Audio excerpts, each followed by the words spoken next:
vais donc parler de l'expérience zapatiste, dont la signification pour les zapatistes eux-mêmes est condensée dans le mot d'autonomie. Et donc on a une expérience qui se déroule depuis 1994, qui est menée par des hommes et des femmes, indiens mayas pour la plupart, au Chiapas, qui se déroule en sécession complète vis-à-vis des institutions de l'État mexicain et en essayant de se préserver autant que possible des logiques marchandes capitalistes dominantes. Par ailleurs, c'est une expérience qui a résisté au temps, qui a réussi à durer maintenant depuis plus de 20 ans, puisque le soulèvement zapatiste remonte au 1er janvier 1994, ce qui suppose quelque chose d'assez difficile, tenir sur la durée, dans des conditions extrêmement adverses, ce qui suppose effectivement une capacité de résistance assez impressionnante, et aussi une capacité de renouvellement et une inventivité politique pour maintenir cette expérience et faire qu'elle résiste, et en plus qu'elle avance, qu'elle se développe et qu'elle se renouvelle tout au long de cette période. Donc à la fois la durée et en même temps une extension géographique qui est loin d'être négligeable, même si habituellement les gens qui ont plutôt une posture critique à l'égard des zapatistes vont vous dire tout de suite « Ah oui, mais c'est l'expérience locale ». Bon, donc c'est un truc qui se passe dans un petit coin, voilà. Simplement, bon, ce petit coin, c'est d'abord, même si c'est une expérience locale dans un petit coin tout petit, c'est pas une raison pour la déprécier, bien au contraire. Et là, de surcroît, elle se déroule quand même dans un territoire qui représente à peu près la moitié du Chiapas, c'est-à-dire à peu près la superficie de la Belgique. C'est pas un territoire autonome au sens où il serait homogène et entièrement zapatiste. Dans ce territoire, il y a à la fois des zapatistes et des non-zapatistes, mais en termes d'échelle, c'est quand même important parce que ça suppose des problèmes spécifiques qui touchent à la capacité à organiser et à permettre donc le maintien de cette expérience d'autonomie sur une échelle territoriale qui est quand même relativement conséquente, au point que sur cette échelle et sur cette durée, il n'y a pas beaucoup d'exemples qu'on puisse donner de par le monde aujourd'hui. Alors évidemment, pour comprendre cette expérience, il faudrait en fait faire tout l'historique, mais rassurez-vous, je ne vais pas le faire parce que je ne ferai que ça. Mais bon, évidemment, on est quand même au moins obligé de rappeler que tout ce qui s'est fait, tout ce dont je vais essayer de parler, n'a été possible que parce qu'il y a eu quand même le 1er janvier 1994, c'est-à-dire un soulèvement armé qui a occupé plusieurs villes du Chiapas et qui, pour ça aussi, s'est préparé dans la clandestinité pendant 10 ans. Pour arriver à faire quelque chose, pour arriver à avoir la force, en l'occurrence militaire, mais finalement après surtout politique, pour créer cette expérience d'autonomie, il a fallu 10 ans de préparation dans la clandestinité et aussi tout un enchaînement de circonstances qui ont permis que ce projet se développe et ait la force suffisante pour à la fois déclencher le soulèvement armé de 1994 et ensuite aussi à la fois un mélange entre cette capacité d'autodéfense, une sympathie nationale et internationale qui a été très importante, et puis une capacité d'autotransformation qui a fait que l'expérience a pu continuer. Alors, je ne vais pas du tout reprendre tous les épisodes de cette histoire longue et compliquée, évidemment, qui s'inscrit dans le contexte spécifique du Mexique, au départ des guérillas latino-américaines, etc., etc. Mais bon, juste une autre date, à part 1994, qu'il faut quand même signaler, c'est 2003, qui est un peu un basculement entre deux périodes dans cette histoire, puisque avant on avait eu une période d'interlocution, de dialogue avec les autorités fédérales, un accord qui avait été signé, qui n'a pas été respecté, etc., etc. Et puis à partir de 2003, donc le choix, puisqu'il était manifeste à partir de ce moment-là qu'il n'était pas possible d'espérer une solution, une avancée du côté de la conquête de droits, et notamment de droits constitutionnels, ça a été donc la décision de mettre en pratique dans les faits et sans reconnaissance légale ou constitutionnelle, la pratique de l'autonomie. Et donc 2003, c'est une étape nouvelle dans cette expérience qui est centrée sur ce qu'ils appellent eux-mêmes la construction de l'autonomie, avec notamment donc la constitution des juntas de buen gobierno, le conseil de bon gouvernement, donc qui sont les instances régionales du système dont je vais parler. Donc construction de l'autonomie territoriale, mais aussi avec une dimension importante, c'est que, alors évidemment on a eu même tendance à reprocher aux zapatistes de s'être concentrés à partir de 2003 justement, avec quelques épisodes un peu différents, mais de s'être concentrés sur la construction de cette expérience territorialisée de l'autonomie. Mais il me semble qu'il faut dire tout de suite que les zapatistes ont toujours eu, en parallèle à ça, et en articulation avec ce projet de construction de l'autonomie, une perspective de transformation anticapitaliste et avec des initiatives à la fois à l'échelle nationale et à l'échelle internationale. Et surtout depuis fin 2012, début 2013, ils ont à nouveau un rythme très accéléré d'initiatives au plan national et international. Et la dernière qui est sur le point de se mettre en place, qui est la constitution d'un conseil indien de gouvernement au niveau du Mexique, mais ça je laisse éventuellement pour les questions. Donc ce que je voudrais faire principalement, c'est d'écrire, essayer de vous donner quelques éléments sur ce que c'est que la construction de l'autonomie selon les zapatistes, et puis peut-être après en conclusion juste quelques remarques un peu plus générales sur cette expérience. Qu'est-ce que c'est que l'autonomie pour les zapatistes? Je précise qu'ils l'ont exposé eux-mêmes, notamment à l'occasion de ce qu'ils ont appelé la petite école zapatiste en 2013, principalement en 2013, où plus de 5000 personnes ont été reçues dans les villages zapatistes pour précisément leur expliquer et nous expliquer, à nous qui avons eu cette chance d'être élèves de la petite école zapatiste, comment fonctionne l'autonomie zapatiste. Donc d'une certaine manière, je ne fais que faire mon devoir de bon élève, puisqu'il nous avait demandé à ceux qui ont été élèves de la petite école dans la mesure du possible, de transmettre cette expérience et de faire connaître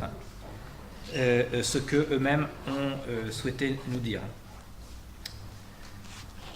Alors, en deuxième temps, je vais parler de la dimension spécifiquement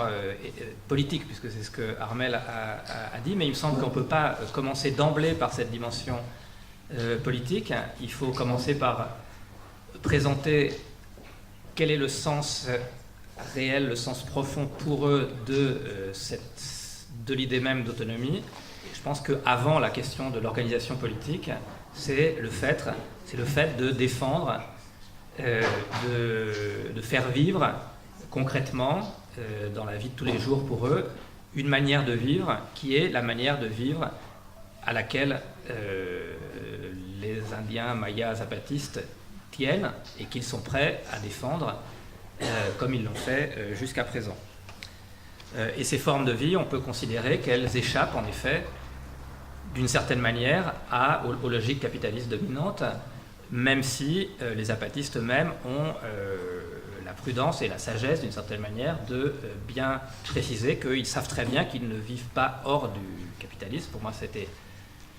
particulièrement frappant dans le dialogue justement avec pendant la petite école zapatiste. Les zapatistes avec qui j'ai posé ces questions, ils étaient très clairs là-dessus. Non, c'est évident qu'on n'est pas hors du capitalisme. On a construit pas mal de choses. Et bon, ils peuvent être, à juste titre, relativement contents de ce qu'ils ont pu faire, mais ils ont parfaitement conscience qu'ils ne vivent pas hors du système capitaliste. Ils savent au contraire à quel point ils sont harcelés par la synthèse capitaliste qui est tout autour d'eux et qui s'emploie à détruire ce qu'eux essayent de construire. Donc ces formes de vie auxquelles ils tiennent, auxquelles ils sont si attachés et qui font le sens de leur lutte, il me semble qu'on peut la décrire autour des termes de communauté, terre et territoire. La communauté, c'est à la fois les villages, puisque ce sont des populations paysannes, donc qui vivent dans des villages, mais ces villages sont pour eux des communautés auxquelles ils appartiennent,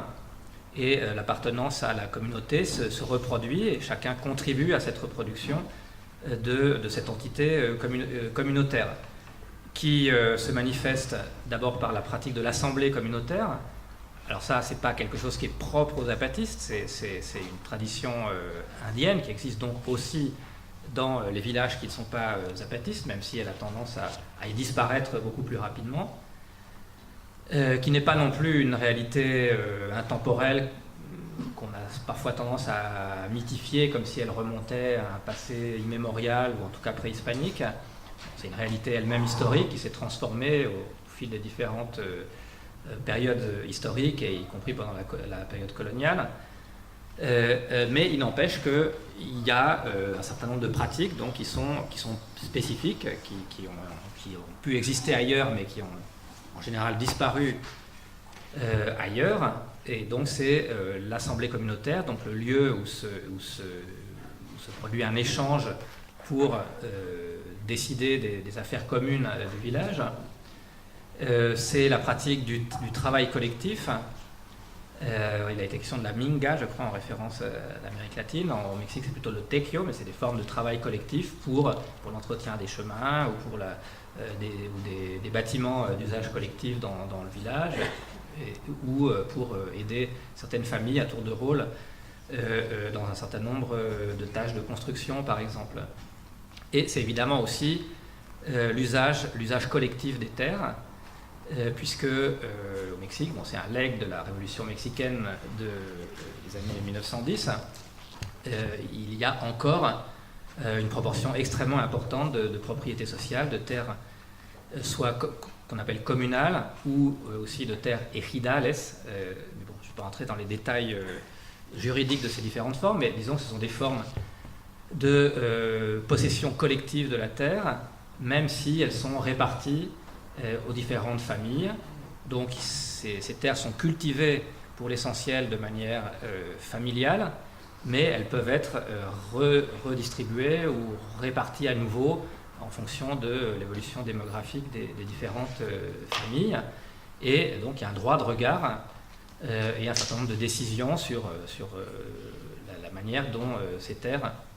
vont être utilisées par les familles qui font partie de la communauté. Bon, la communauté, c'est aussi un ensemble de fêtes, de rituels, et puis c'est effectivement ce sentiment d'appartenance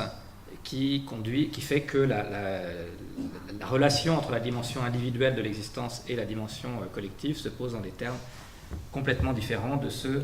qu'on nous connaissons dans le cadre de l'individualisme moderne occidental. Donc la terre aussi, évidemment, c'est la base de tout. La terre, c'est la terre qu'on cultive, mais c'est aussi une puissance englobante qu'on a tendance à appeler maintenant la madre tierra, la terre-mère, mais qu'on utilise ou non cette expression, qui est effectivement une entité englobante, puisque les zapatistes disent fréquemment, donc c'est pas la terre ne nous appartient pas, c'est nous qui appartenons à la terre. Donc il y a une relation à la terre qui est effectivement la base de la subsistance matérielle, mais qui est bien plus que ça, et donc il y a évidemment aussi toute une dimension cosmologique particulière qui s'attache à tout ça et qui se lie à la notion de territoire, puisque le territoire, c'est le lieu indispensable pour l'existence même de la communauté.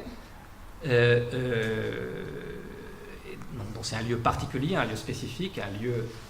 singulier, propre, qui fait partie de cette sensation d'appartenance à la communauté, mais qui aussi effectivement s'intègre à toute cette cosmovision, puisque il n'y a pas seulement les lieux cultivés, il y a les montagnes, les parties boisées évidemment, et notamment les montagnes qui sont très importantes, parce que dans la cosmovision maya, les montagnes sont les réservoirs de l'eau,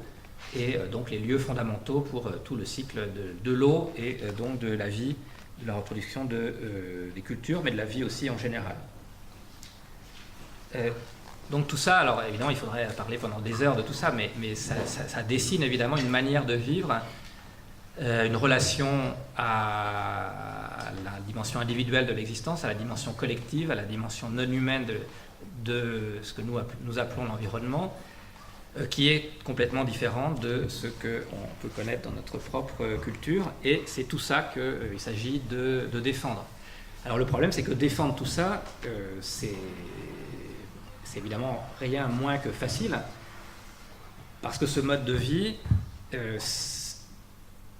d'abord en tant qu'il est fondé sur un usage collectif, sur une possession collective de la terre, c'est rien moins qu'une anomalie absolue à l'époque du capitalisme néolibéral, transnational et tous les adjectifs qu'on peut rajouter ensuite. C'est une anomalie et que les logiques capitalistes s'emploient évidemment à faire disparaître. Et donc un des premiers points de la lutte concrète des zapatistes et des mouvements indigènes et des mouvements paysans en général au Mexique, c'est la lutte contre les réformes libérales qui, à partir de 1992, ont introduit une réforme de la Constitution pour mettre fin à l'article 27 de la Constitution mexicaine, qui était le grand legs de la révolution de 1910, précisément la possession, les terres ejidales, la réforme agraire et la possession collective des terres pour enclencher un mécanisme de privatisation des terres. Et donc effectivement, c'est ce qui se passe assez largement au Mexique. De manière générale, on est dans ce processus de transformation, de liquidation de cette anomalie historique tout à fait insupportable aux décideurs néolibéraux. Et donc défendre, empêcher cette transformation, maintenir des formes de possession collective de la terre, c'est une lutte évidemment fondamentale. Encore une fois, c'est la base de tout. Quand on est dans ces milieux ruraux, paysans, indiens ou non indiens au Mexique, et donc les zapatistes sont fermement installés dans cette défense, avec évidemment beaucoup d'autres mouvements indiens ou aussi non indiens. C'est la lutte aussi contre l'ALENA, le traité de libre commerce, avec les voisins d'Amérique du Nord du Mexique, qui a été un instrument de destruction massive de la paysannerie mexicaine et qui a grandement contribué aussi à accentuer l'émigration vers les États-Unis et le Canada. Et c'est aussi la lutte très concrète contre tous les projets nuisibles et inutiles qui se développent au nom du développement capitaliste au Chiapas, mais pas seulement, dans toute la géographie du Mexique. Et sur ce point, les zapatistes, avec le Congrès national indien, qui est une organisation qui regroupe des organisations de plusieurs dizaines de peuples indiens dans l'ensemble du Mexique, ont dressé à minima une liste d'une trentaine de lieux où les territoires des populations indiennes du Mexique sont attaqués pour développer des projets d'autoroutes, de développement minier, de détournement des eaux des rivières qui sont essentielles pour la vie de ces populations, de projets touristiques, etc., comme on sait que ce genre de choses se passe aussi dans nos propres géographies. Voilà ce que c'est que donc défendre ce mode de vie. Ça passe par tous ces points-là, et ça passe aussi par la défense, évidemment, d'une agriculture paysanne contre tous les projets, les programmes de gouvernement qui s'emploient, là aussi, à développer des formes d'agriculture orientées vers le marché et vers le développement de l'agro-business. Chose qui se passe aussi au Chiapas, comme un peu partout ailleurs, avec le développement de l'huile de palme, des agrocarburants, etc. Donc tout ça, il faut le défendre, mais ce qu'ont pu faire les zapatistes, c'est non seulement le défendre, mais revivifier ce type de vie, ce type de pratiques et de pratiques agraires, agricoles, paysannes en particulier, et ça sur la base des terres qui ont été récupérées au moment du soulèvement de 1994. Les zapatistes, à la suite de l'onde de choc provoquée par le soulèvement du 1er janvier 1994, ont pu récupérer environ 40 000 hectares de terre à des grandes propriétés ou des moyennes propriétés privées, ce qui est quand même pas négligeable. Il faut même préciser que d'autres organisations non zapatistes au Chiapas ont aussi récupéré peut-être même encore plus de terres que les zapatistes, donc c'était un grand mouvement de réappropriation de réforme agraire dans les faits par le rapport de force qui avait été créé par le soulèvement du 1er janvier 1994. Et donc pour parler simplement des zapatistes, c'est très important parce que ça a permis aux zapatistes de créer de nouveaux villages, donc des villages entièrement nouveaux dans certaines zones où il y avait énormément de terres récupérées, que sont venus créer des gens qui n'avaient pas de terre dans les régions qui étaient peut-être davantage peuplées et où il y avait moins de terres à récupérer. Et puis de manière générale, parce que ces terres récupérées, il y en a à peu près dans l'ensemble des territoires des régions zapatistes, c'est la base pour mettre en place de nouvelles formes de travail collectif qui ne sont pas les formes habituelles de travail collectif, qui sont celles qui pouvaient se développer sur les terres communales ou ejidales, mais des formes de travail collectif plus poussées, d'organisation réellement collective, donc du travail sur ces terres, avec pour finalité principale de soutenir matériellement le fonctionnement de l'autonomie dont je vais parler dans un instant, c'est-à-dire à la fois l'organisation politique, mais surtout le système éducatif et le système de santé autonome qui fonctionne en grande partie grâce à ce que collectivement les membres de l'EZLN cultivent et produisent sur ces terres récupérées. Voilà, donc, et alors évidemment, ils insistent sur le fait que ces terres, que les terres récupérées, c'est évidemment la base matérielle fondamentale de la construction de l'autonomie et notamment de l'autonomie politique dont je vais parler bientôt. Mais donc je disais, ça permet de faire fonctionner donc ce qu'on peut considérer comme certaines des réalisations principales de l'autonomie, à savoir le système de santé, le système d'éducation.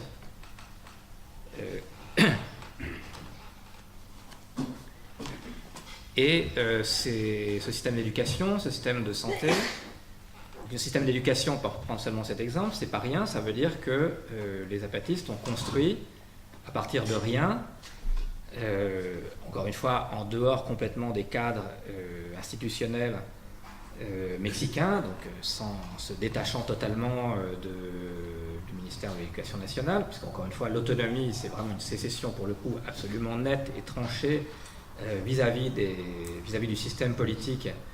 institutionnel mexicain. C'est le principe de l'autonomie, c'est zéro contact avec les autorités, 0 centime reçu des budgets publics, et donc une construction qui est absolument séparée. De ce point de vue-là, il y a à peu près, c'est d'une clarté limpide sur ce point. Et donc ça veut dire mettre en place un système d'éducation pour lesquels qui a dû être conçu, qui a dû être élaboré, conçu par les zapatistes, ça veut dire concevoir un projet éducatif propre, former des enseignants. Il s'agit d'une éducation primaire et secondaire, avec des écoles primaires dans tous les villages où il y a des zapatistes. Donc c'est des centaines et des centaines et des centaines d'écoles, avec des centaines et des centaines et des centaines, voire même plusieurs milliers d'enseignants qui assument ces responsabilités pédagogiques. Et tout ça, de même que pour le système de santé, c'est pareil, il y a des centres de soins dans tous les villages, des microcliniques dans les communes, des cliniques régionales dans chacune des 5 régions zapatistes. Donc tout ça fonctionne sans recours en interne à l'argent, et c'est-à-dire concrètement sans recours à la forme salaire. Donc voilà quelque chose d'intéressant quand on dit qu'il y a un effort pour construire un ensemble d'organisations et d'autonomie en échappant aux logiques dominantes du système capitaliste. Ben là, il y a un point quand même très concret, on arrive à faire fonctionner ce système éducatif, ce système de santé, sans recours à la forme salaire. Il n'y a pas besoin de se dire mais comment on va trouver l'argent pour payer en argent, en salaire, l'ensemble des personnes qui travaillent, qui font fonctionner ce système de santé, ce système d'éducation. Ça fonctionne par le fait, précisément par Pour les enseignants, alors c'est un peu différent dans les deux cas, les enseignants et le système de santé. Pour les enseignants, beaucoup ont des terres, parce qu'effectivement, là aussi, il y a une logique de non-spécialisation. Ils ont cette tâche d'être ce qu'ils appellent des promotores d'éducation, on va dire des enseignants, pour faire simple, mais ils restent en même temps complètement associés à la vie des villages, et en particulier aux tâches agricoles. Donc ils ont des terres soit eux-mêmes, soit leur famille, donc ça veut dire que normalement ils devraient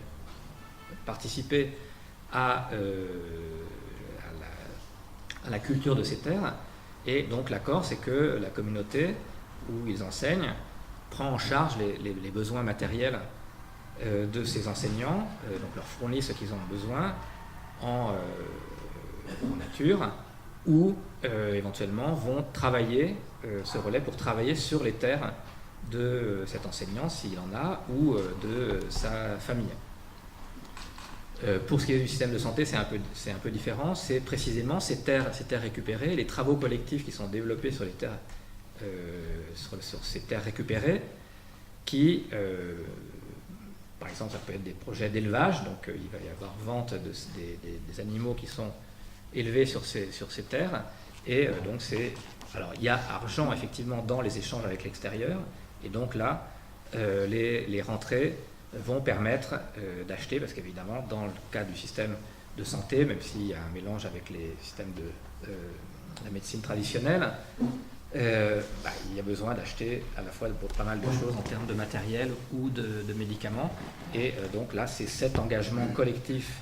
dans les travaux sur les terres récupérées qui permet de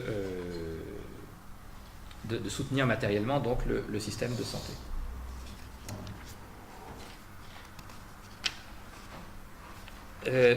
Donc j'en viens à la dimension plus proprement politique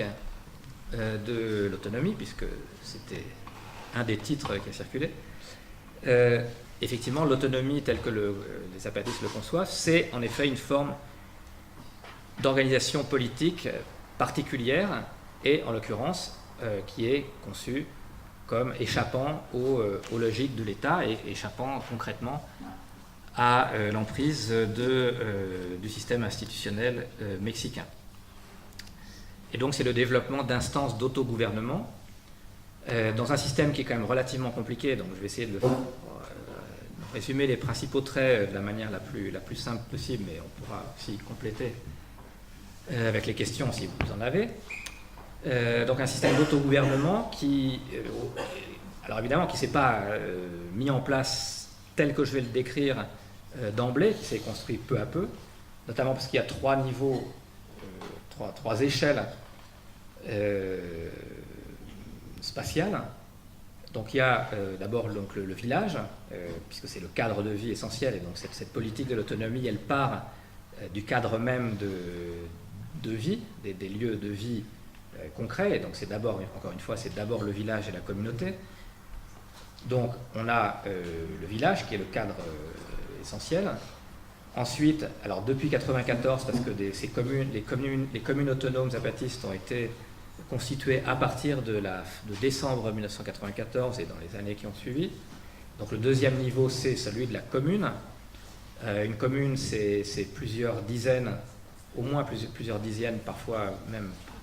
ça peut aller jusqu'à une centaine de villages. Donc une commune, au Mexique en général et dans les territoires zapatistes, c'est très grand. C'est donc déjà un niveau de coordination d'un territoire assez ample, beaucoup plus grand qu'une commune en France, et donc d'un nombre de villages assez important. Et troisième niveau, donc, qui est apparu à partir de 2003, donc c'est un niveau qu'on dirait régional, qui est celui où se sont développés donc, les conseils de bon gouvernement,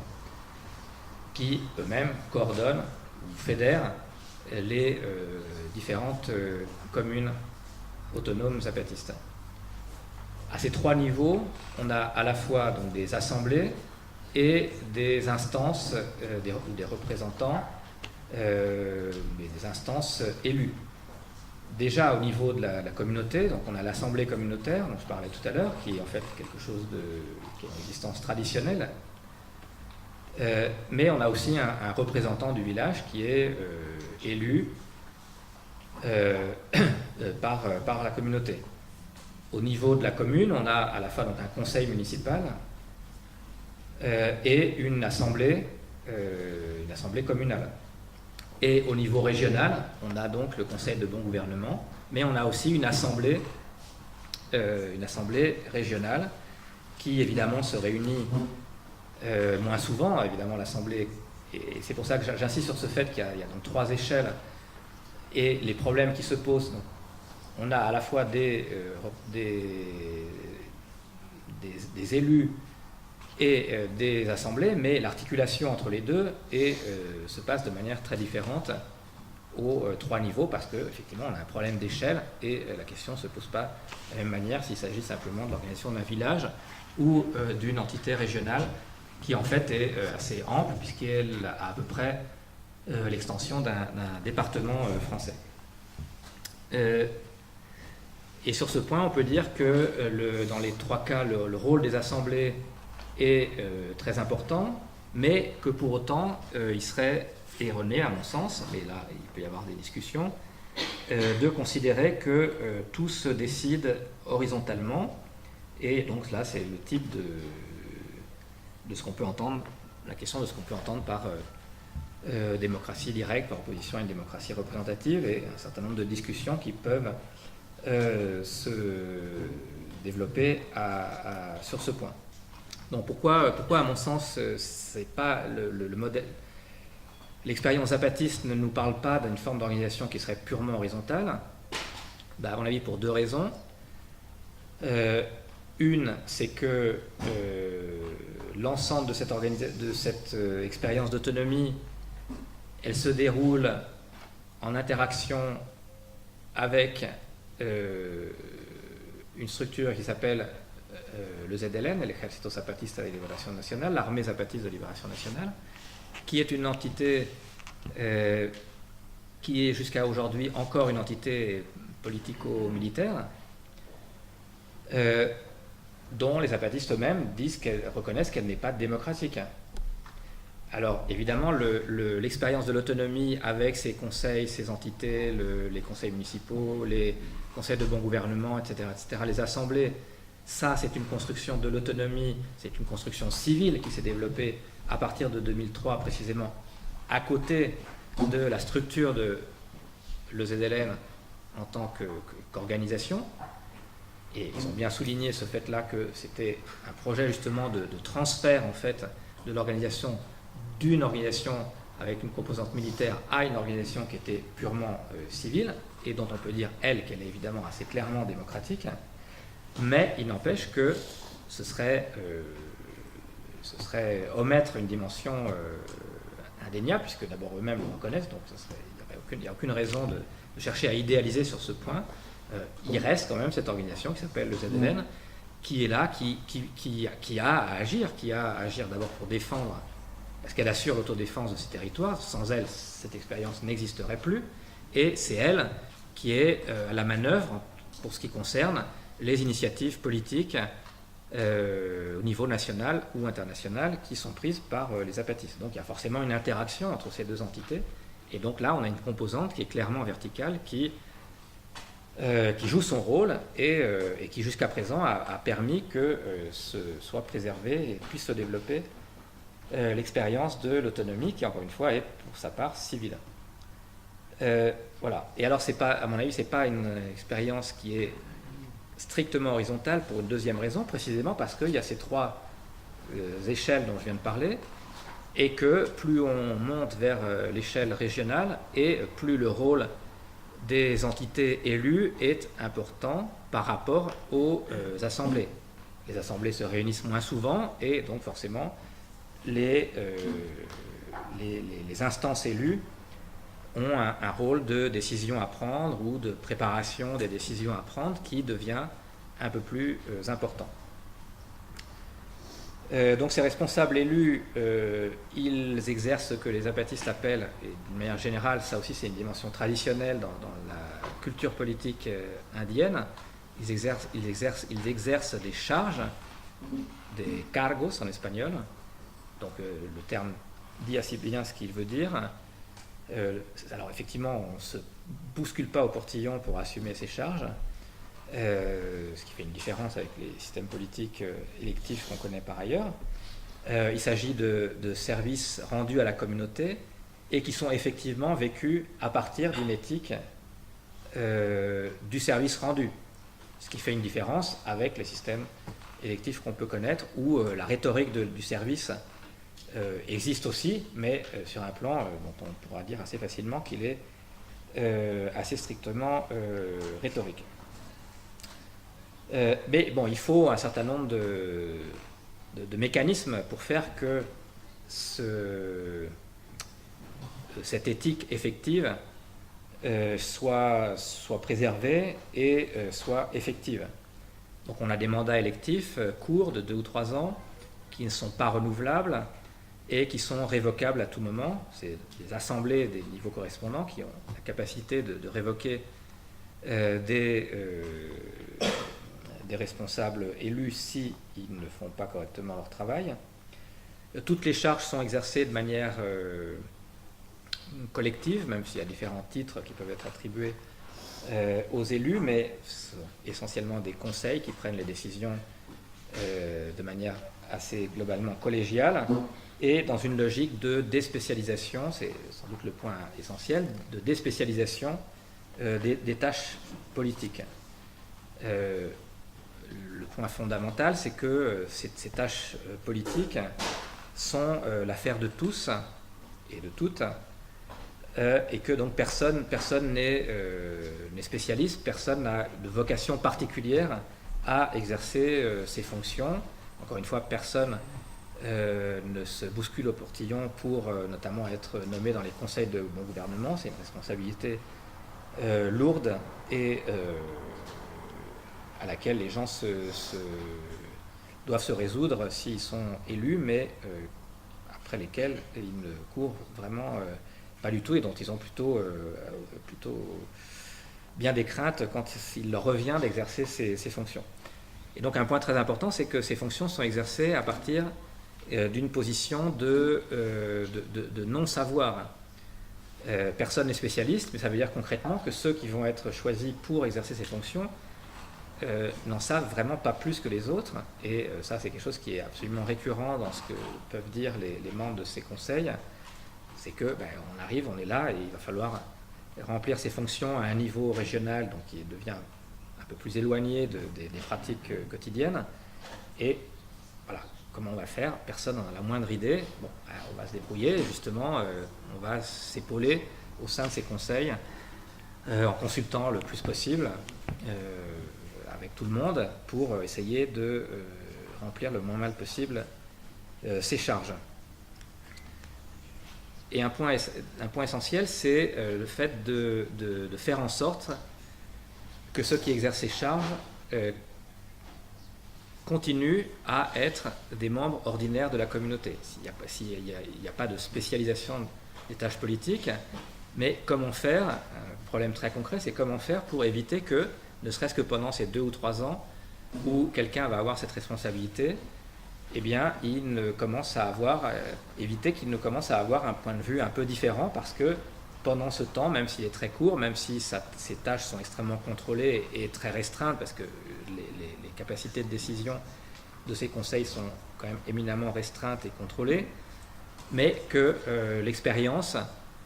de ceux qui ont ces fonctions-là, même temporairement, se détache, se sépare, s'éloigne de l'expérience commune. Donc là, un point presque technique, mais vraiment très important, c'est la rotation des charges au sein des conseils de bon gouvernement, parce que les conseils de bon gouvernement siègent dans des centres régionaux qui sont éventuellement très éloignés des villages où vivent les personnes qui ont été nommées pour remplir une fonction dans ces conseils. Les conditions de transport sont extrêmement difficiles. Les gens n'ont pas de voiture dans les communautés zapatistes. Il y a des transports publics, mais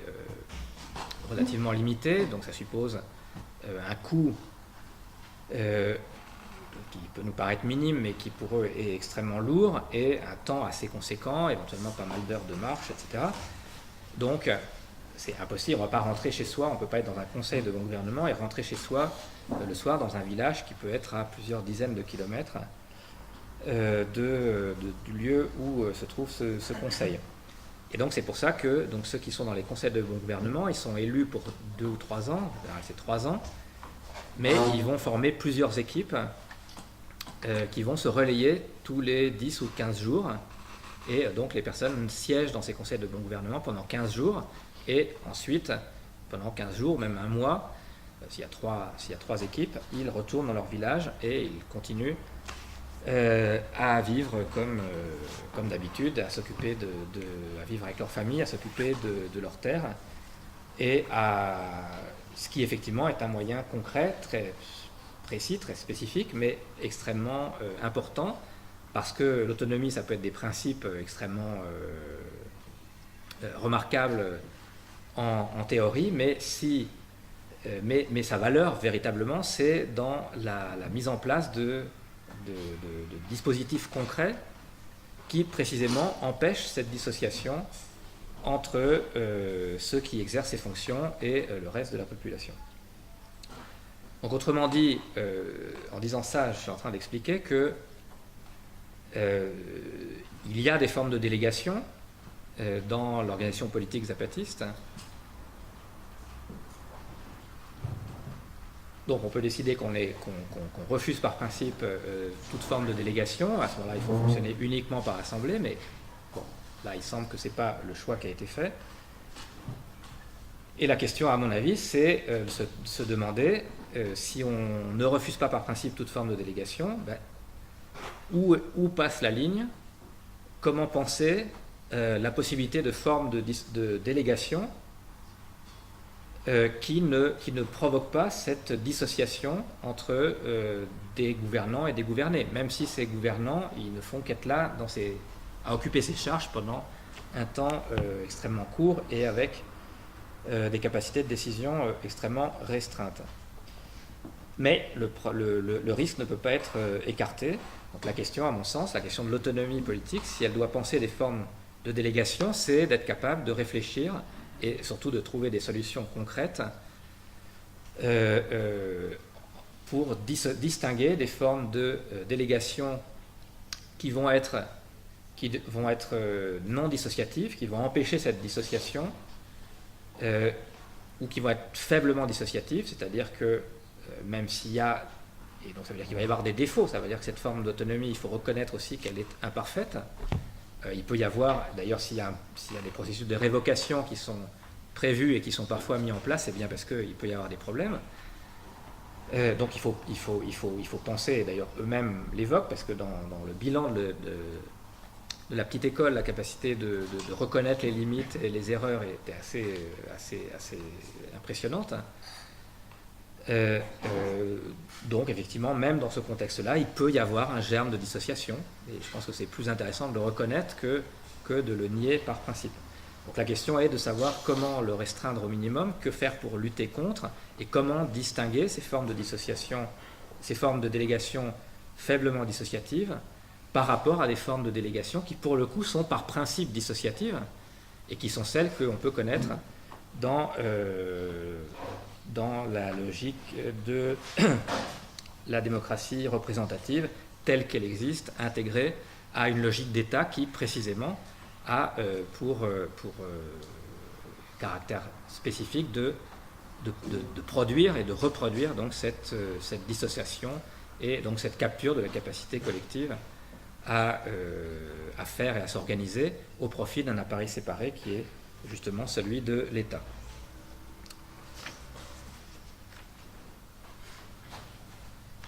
Il y a un point dont je n'ai pas parlé, mais je vais m'orienter vers la conclusion et faire quelques remarques finales pour laisser le temps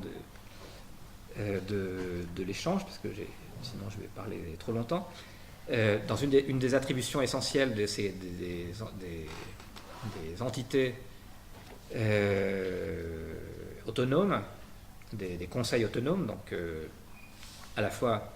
au niveau du village, au niveau de la commune et au niveau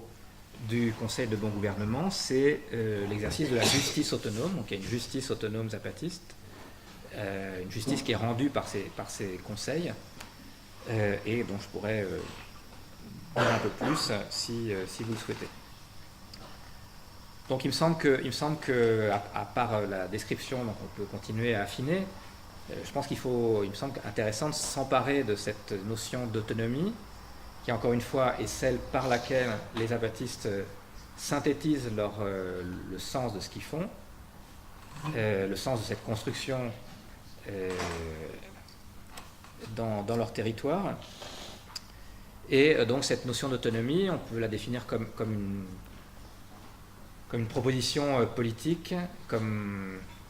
une tentative pour mettre en œuvre une politique non étatique, dont on peut donner un certain nombre de caractères, qui est une politique de la multiplicité, parce que c'est une politique qui part des réalités locales. Toute la construction, le principe c'est qu'on part des entités les plus proches des cadres de vie, donc qui sont celles des communautés et des villages.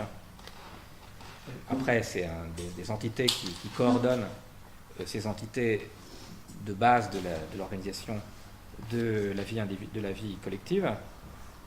Et donc, elle est nécessairement multiple, puisque les communautés, leurs territoires, ils sont divers. Il y a une diversité aussi au Chiapas, c'est une diversité géographique, historique. Et par exemple, une chose qui était assez stupéfiante, c'est que les gens qui ont participé à la petite école zapatiste, donc qui se sont retrouvés répartis dans l'ensemble du territoire zapatiste, dans des villages différents, et les récits, il y a eu énormément de récits des gens qui ont participé à cette expérience. Et ben, ce qui est assez frappant, c'est que ces récits sont extrêmement divers,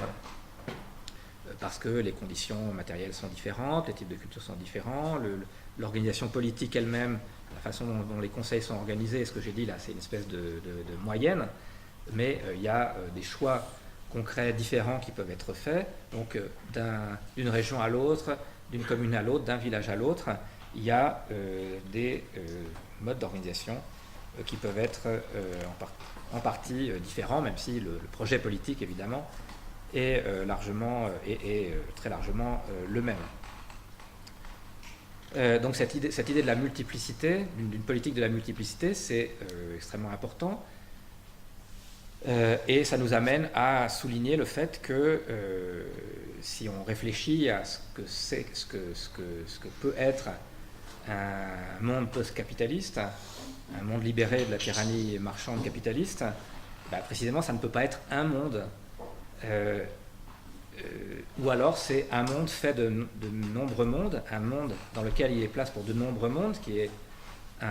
des propositions zapatistes et qui me semble être extrêmement importante, puisqu'elle met l'accent sur ce fait qu'il n'y a pas une forme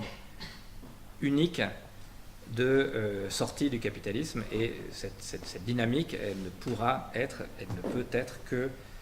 multiple, et donc elle a aussi parmi les questions à se poser celle de la manière de permettre la rencontre et l'échange, la traversée entre des expériences qui sont par nature, dans la mesure où ils s'inscrivent dans cette logique d'une politique de l'autonomie, de l'ordre de la multiplicité. C'est aussi une politique sans fin, et ça les zapatistes insistent énormément. Il n'y a pas de forme politique achevée de l'autonomie, il n'y a pas une forme parfaite de l'autonomie dans laquelle on pourrait dire voilà, c'est cette forme politique réalisée et on a résolu tous les problèmes. Évidemment que non, c'est une démarche processuelle dont il me semble qu'il faut admettre qu'elle n'a pas de fin, et en particulier qu'elle a en permanence à se poser la question de la lutte contre ce qui pourrait lui porter atteinte et défaire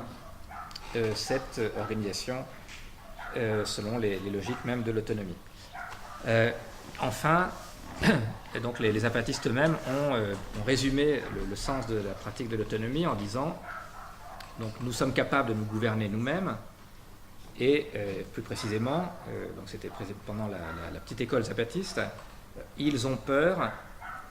que nous découvrions que nous sommes capables de nous gouverner nous-mêmes. Que les zapatistes sont capables de se gouverner eux-mêmes, ils en ont fait la preuve, mais ils nous disent aussi ça à nous, nous sommes capables de nous gouverner nous-mêmes, c'est-à-dire de faire par nous-mêmes, de manière générale, de faire par nous-mêmes, et en particulier de nous organiser, c'est-à-dire de reprendre dans nos mains cette capacité à nous organiser qui dans les systèmes que nous connaissons, les systèmes dominants, sont évidemment amenés à être délégués à, non pas seulement des personnes, mais des systèmes politiques qui vont consolider cette capture au profit donc à la fois d'un appareil institutionnel et d'une logique qui est celle du système marchand capitaliste. Et donc ce principe-là de reconnaître que nous sommes capables de nous gouverner et évidemment, si possible, le faire. Ça, le faire, c'est ce que font les apatistes. Après, c'est un peu plus difficile, peut-être, on n'y est pas forcément encore tout à fait. C'est effectivement insister sur le fait qu'il y a la possibilité de penser une politique qui serait une politique sans l'État, ou peut-être même une politique contre l'État, au sens de Pierre Clastres, puisqu'il ne s'agit pas simplement de se démarquer de l'État, mais il s'agit de lutter en permanence contre le risque donc, que se reproduise cette dissociation dont je parlais tout à l'heure, qui, à terme, peut reconduire à l'État. Donc c'est une politique sans fin contre le risque de reproduction d'une séparation étatique. Et dernière précision, évidemment, il y a une chose très importante à rajouter sur, qui peut donner lieu à des discussions, évidemment, sur cette notion de nous gouverner nous-mêmes, donc sur cette idée d'autogouvernement. Alors on peut discuter de la notion de gouvernement aussi, ça c'est pas impossible du tout. Mais pour commencer peut-être la discussion sur ce point, il est bien évident que s'il s'agit, et je pense que quand même c'est un point vraiment très important, c'est peut-être par là que je vais terminer, s'il s'agit de se gouverner nous-mêmes, de nous gouverner nous-mêmes pour faire la même chose que ce que font ceux qui nous gouvernent aujourd'hui, évidemment, ça ne vaut peut-être pas forcément la peine. Ça va peut-être de soi, mais c'est encore mieux en le disant, parce que ça suppose qu'on ne peut pas dissocier en fait la question de est-ce qu'on est dans un système de gouvernement, est-ce qu'on est dans un système politique étatique, est-ce qu'on est dans un système d'autogouvernement, si on ne pose pas la question de mais quelle réalité collective est-on en train d'organiser, de gouverner quoi, gouverner quelle réalité collective. Et évidemment, dans la perspective zapatiste, il ne s'agit pas de gouverner. Alors, évidemment, l'idée de l'autogouvernement, et notamment dans sa forme zapatiste, si il s'agissait de prétendre par ces formes-là, qui sont des formes d'une humilité et d'un caractère élémentaire absolument évident, si à travers ça on pensait qu'il s'agissait qu'il y aurait la solution toute trouvée pour résoudre les problèmes du système mondial capitaliste, d'abord c'est pas exactement ça qui nous intéresse, et évidemment ça serait parfaitement absurde parce que c'est tout à fait impossible.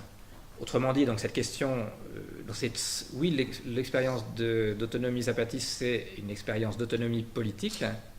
mais on ne peut pas poser cette question d'une autonomie politique uniquement en termes politiques.